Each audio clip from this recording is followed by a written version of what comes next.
going to go a little bit back to one of the points you raised when you moved to uh, Denmark, is that the values between American culture and the Danish culture were quite different in that work defines American culture very much.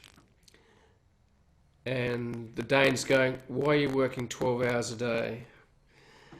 Um, it's very interesting, and that's what I love about travel, in that you get to see how every culture, you get to see each culture as you dive into it. And you've spent 4 years in Denmark, so you've got to see it a lot closer and up close and personal. So, how are you dealing with the difference between American culture and Danish culture in terms of work culture 4 years later? Um, because American culture is very much about sales, get it done, work late, work defines you. Whereas the Danish culture, and I've experienced myself, Scandinavian culture is very much about work-life balance in a much different way to American culture. So, how 4 years later, how is that working for you now? Yeah. To be fair, it's almost five, but I don't know. They all blend together. 5 years, but yeah.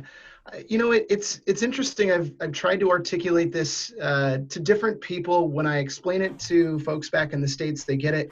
When I explain it out here, I think it comes off pompous or arrogant. But there is something that I recognize when I sit down with somebody who's absolutely brilliant. Like it. And every once in a while, you sit down with somebody and you're like, Jesus, like this person has like light speed growth, or they are eons ahead of me. I'll never be that good. I'll never be as good as this person in that one area.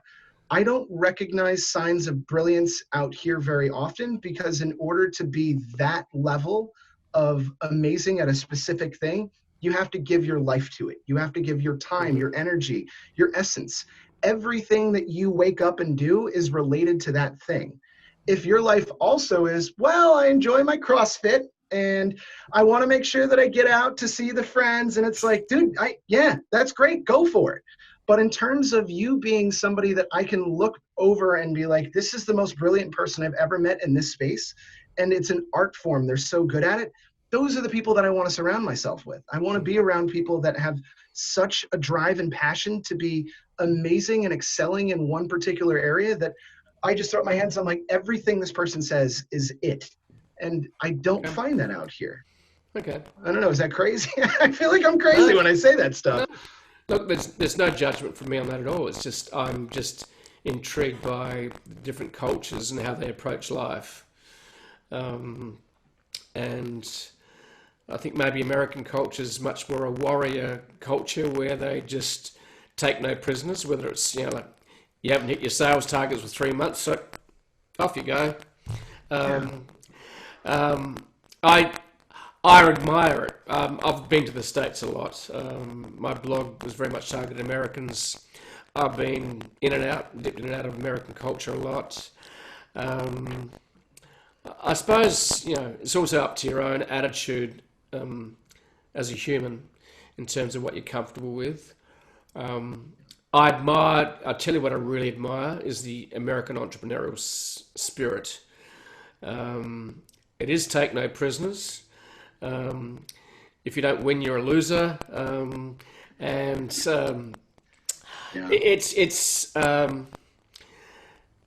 But I suppose I get a little bit older and going, how important is it to earn an extra $10 or $100 or $1,000? I'm going, will that change my life? Yeah. And I go, no. Um, so, what's happiness about? What's joy? What is your definition of success? And I think different cultures have different definitions of success. Um, and guess what? There's no right or wrong on that.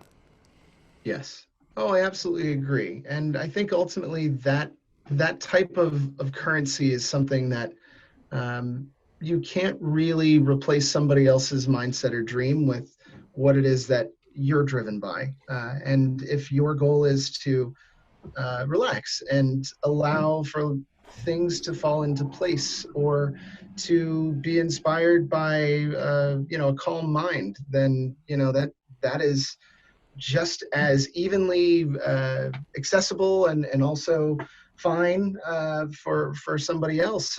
I would say the further you kind of break down what is the reasoning and rationale behind that American mindset, I don't know. I mean, there's so many different directions that could take. It could be insecurity. It could be something in the way of just pure, unabashed capitalism and greed.